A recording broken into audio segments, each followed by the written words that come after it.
Assalamualaikum warahmatullahi wabarakatuh. Perkenalkan, kami dari kelompok 3, kelas 4B, Administrasi Publik, UIN Sunan Gunung Jati, Bandung. Kami akan mempresentasikan tentang partisipasi masyarakat dalam pelayanan publik. Adapun dosen pengampu mata kuliah teori pelayanan publik ini adalah Bapak Muhammad Ihsan Nur SIP MA. Anggota dari kelompok 3 ini diantaranya Diwani Aulia Zahra, Dwi Eka Pajaria, Egi Muhammad Rifki, Elang Agusti Herlambang, Fitri Komarasari, Ian Nanda Saputra, dan Jini Alipa Oktaviani. Definisi dan ruang lingkup partisipasi. Partisipasi, menurut Kamus Besar Bahasa Indonesia, adalah perihal turut berperan serta dalam suatu kegiatan, keikutsertaan, dan peran serta. Made Vidarta, dalam Siti Irena Astutide tahun 2009, partisipasi adalah perlibatan seseorang atau beberapa orang dalam suatu kegiatan. Masyarakat, menurut Koncaraningrat tahun 1981, mendefinisikan bahwa masyarakat adalah kesatuan hidup manusia yang berinteraksi menurut suatu sistem adat istiadat tertentu yang bersifat kontinu dan terikat oleh suatu rasa identitas. Partisipasi masyarakat menurut Dewi Van Deli dan Baikuni tahun 2013. Partisipasi masyarakat merupakan suatu hak yang dimiliki masyarakat untuk ikut andil dalam pengambilan keputusan di dalam tahapan proses pembangunan, mulai dari awal perencanaan, pelaksanaan, pengawasan, maupun pelestarian lingkungan.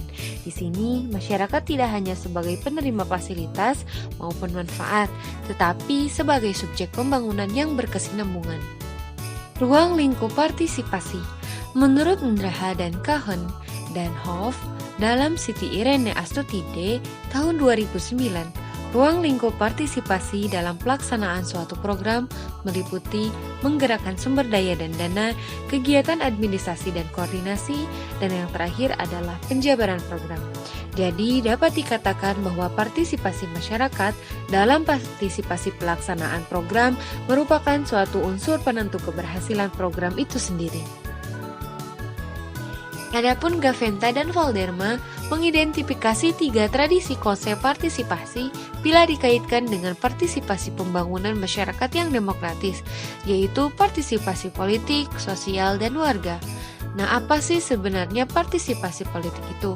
Partisipasi politik itu sering dihubungkan dengan suatu proses yang demokratik yang melibatkan interaksi perseorangan dan organisasi.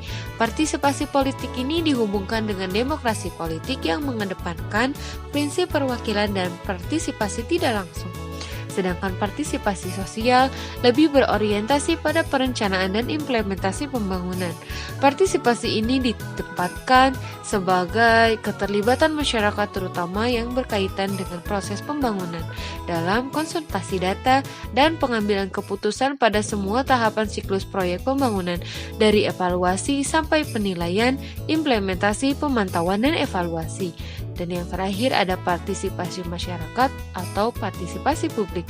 Partisipasi masyarakat atau publik ini menekankan pada partisipasi langsung warga dalam pengambilan keputusan pada lembaga dan proses pemerintahan. Pentingnya partisipasi publik. Partisipasi masyarakat menjadi bagian yang penting dari sistem pelayanan publik. Undang-Undang Nomor 25 Tahun 2009 tentang Pelayanan Publik telah mengatur dengan jelas peran serta masyarakat dalam pengembangan sistem pelayanan publik. Di antaranya adalah sebagai bagian dari organisasi penyelenggara, pengguna yang aktif, dan sebagai pemangku kepentingan yang memiliki hak untuk mengadu, serta ikut terlibat dalam proses perumusan standar pelayanan. Pelayanan publik membutuhkan partisipasi masyarakat dalam rangka meningkatkan kualitas pelayanan publik. Kualitas pelayanan publik akan meningkat sejalan dengan peran serta masyarakat dalam penyelenggaraan pelayanan. Salah satu prasyarat munculnya keterlibatan masyarakat ini adalah kesadaran masyarakat dalam berpartisipasi, yang pada kenyataannya masih perlu dikuatkan.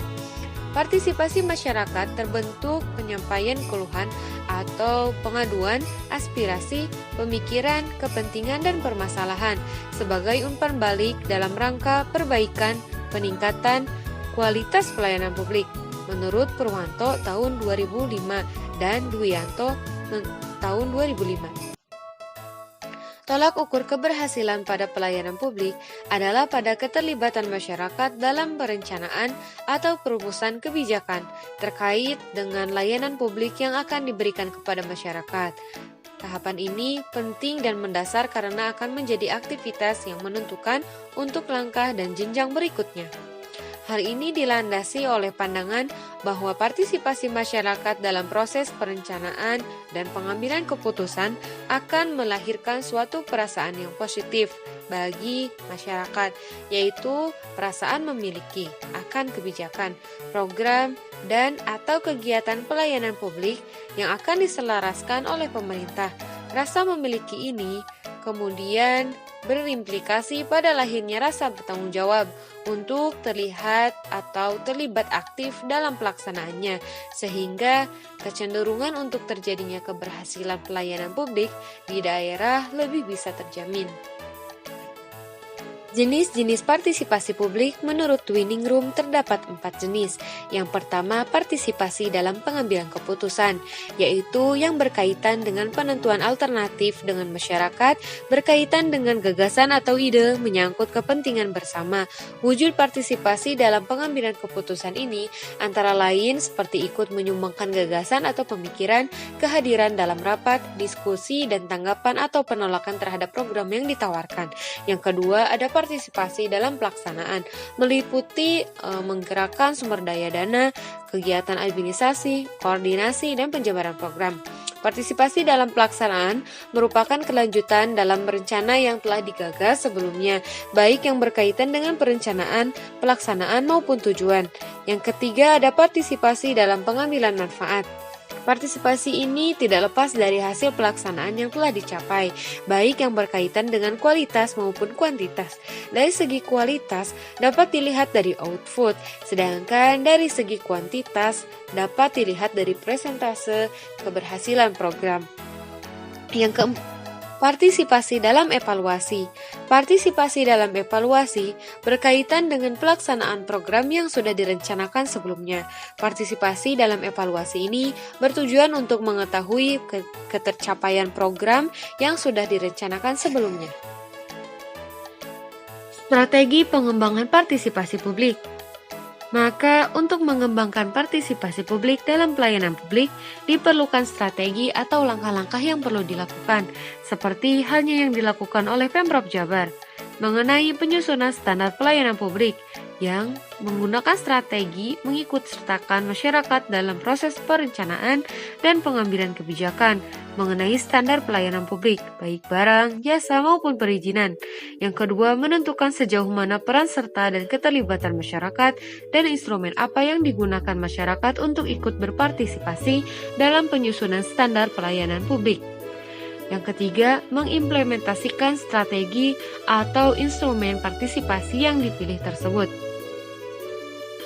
Sedangkan menurut pandangan pemerintah Skotlandia, metode atau strategi yang bisa digunakan pemerintah untuk membuka akses terjadinya partisipasi publik dalam upaya meningkatkan kualitas pelayanan publik adalah dengan membuat saluran untuk menampung keluhan dari publik, membuat saluran untuk menampung saran-saran dari publik, dan yang ketiga, melaksanakan survei pada konsumen. Yang keempat, melakukan kontak atau bertemu langsung dengan publik. Yang kelima, membuat suatu forum untuk mendapat masukan kualitatif dari konsumen atau publik. Kemudian dalam sumber lain disebutkan, menumbuhkan partisipasi masyarakat untuk terlibat aktif dalam penyelenggara pelayanan publik dapat ditempuh melalui pembenahan di berbagai sektor. Yang pertama, melakukan pembenahan dalam pengelolaan pengaduan di WLP atau unit layanan publik. Sebagai penyelenggara pelayanan publik, hal ini bersumber pada hasil survei yang dilakukan oleh Ombudsman RI, masih banyak WLP yang tidak terdapat sarana pengelolaan pengaduan.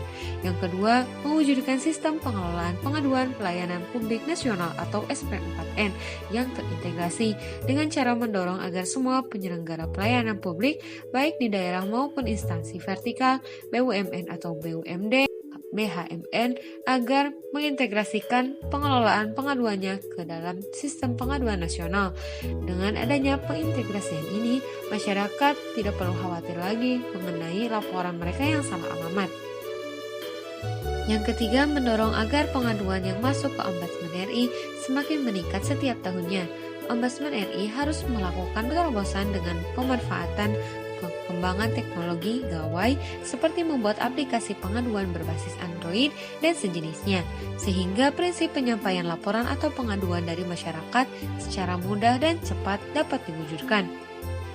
Selain itu, perlu sosialisasi yang terus-menerus agar masyarakat semakin mengenal Ombudsman RI.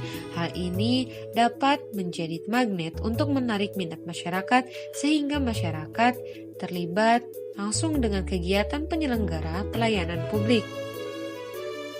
Contoh sarana pengaduan dalam pelayanan publik. Dalam rangka mencapai visi dalam Good Governance, pemerintah membuat sistem pengelolaan pengaduan pelayanan publik satu pintu. Pemerintah Republik Indonesia membentuk sistem pengelolaan pengaduan pelayanan publik nasional atau SP4N. Layanan aspirasi dan pengaduan online rakyat atau lapor adalah layanan penyampaian semua aspirasi dan pengaduan masyarakat Indonesia melalui berbagai kanal pengaduan, yaitu website www.lapor.go.id, SMS, Twitter, serta aplikasi mobile. SP4N Lapor dibentuk untuk merealisasikan kebijakan no wrongdoer polisi yang menjamin hak masyarakat agar pengaduan dari manapun dan jenis apapun akan disalurkan kepada penyelenggara pelayanan publik yang berwenang menanganinya. SP4N bertujuan agar penyelenggara dapat mengelola pengaduan dari masyarakat secara sederhana, cepat, tepat, tuntas, dan terkoordinasi dengan baik. Yang kedua, penyelenggara memberikan akses untuk partisipasi masyarakat dalam penyampaian pengaduan. Dan yang ketiga, meningkatkan kualitas pelayanan publik.